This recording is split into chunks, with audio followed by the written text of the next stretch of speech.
அத்தியாயம் 79. சூரா அன்-நாஸியாத். மொத்த வசனங்கள் 46. அளவற்ற அருளாளனும் நிகரற்ற அன்புடையோனுமாகிய அல்லாஹுவின் பெயரால். பலமாக கைப்பற்றுவோர் வானவர்கள் மீது ஆணையாக, எளிதாக கைப்பற்றுவோர் மீது ஆணையாக, நீந்திச் செல்வோர் மீதும் முந்திச் செல்வோர் மீதும் காரியங்களை நிர்வகிப்போர் மீதும் ஆணையாக, அந்த பெருநடுக்கத்தை ஏற்படுத்தும் சூர் ஊதுதல் நிகழும் நாள். அடுத்தது இரண்டாம் சூர் அதை தொடர்ந்து வரும். அந்நாளில் சில உள்ளங்கள் கலக்கம் கொண்டிருக்கும், அவற்றின் பார்வைகள் தாழ்ந்திருக்கும். குழியிலிருந்து நாம் எழுப்பப்படுவோமா என்று கேட்கின்றனர். மக்கிப்போன எலும்புகளாக ஆகிவிட்ட பிறகுமா? அப்படியானால் அது நட்டத்தை ஏற்படுத்தும் மீளுதல் தான் என்றும் கூறுகின்றனர்.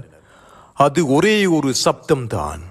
உடனே அவர்கள் வெட்ட வெளியில் நிற்பார்கள். மூசாவை பற்றிய செய்தி உமக்கு கிடைத்ததா? அவரை அவரது இறைவன் துவா எனும் தூய பள்ளத்தாக்கில் அழைத்தான். நீர் ஃபிர்அவுனிடம் செல்வீராக, அவன் வரம்பு மீறிவிட்டான். நீ பரிசுத்தமாகிட உனக்கு விருப்பம் உண்டா? நான் உனது இறைவனை நோக்கி வழிகாட்டுகிறேன், இறைவனை அஞ்சிக்கொள் என கூறுவீராக என்று இறைவன் கூறினான். அவனுக்கு மூசா மிகப்பெரிய சான்றை காட்டினார். அவன் பொய்யென கருதி பாவம் செய்தான். பின்னர் விரைவாக பின்வாங்கினான். மக்களை திரட்டி பிரகடனம் செய்தான். நானே உங்களின் மிகப்பெரிய இறைவன் என்றான். அவனை இம்மையிலும் மறுமையிலும் வேதனை மூலம் அல்லாஹ் பிடித்தான். இறைவனை அஞ்சுபவருக்கு இதில் படிப்பினை உண்டு. படைக்கப்படுவதில் நீங்கள் கடினமானவர்களா அல்லது வானமா? அதை அவன் நிறுவினான். அதன் முகத்தை உயர்த்திச் சீராக்கினான். அதன் இரவை மூடி பகலை வெளிப்படுத்தினான். இதன் பின்னர் பூமியை விரித்தான். அதிலிருந்து அதற்கான தண்ணீரையும் மேய்ச்சல் பயிர்களையும் வெளிப்படுத்தினான். மலைகளை முளைகளாக நாட்டினான்.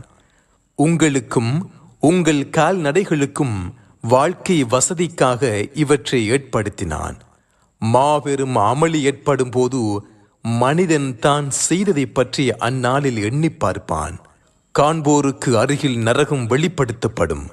யார் வரம்பு மீறி இவ்வுலக வாழ்வை தேர்ந்தெடுத்து கொண்டானோ அவனுக்கு நரகமே தங்குமிடம்.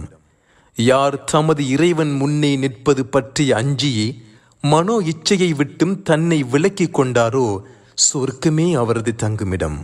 முஹம்மதே, யுகமுடிவு நேரம் பற்றி அது எப்போது ஏற்படும் என உம்மிடம் கேட்கின்றனர்.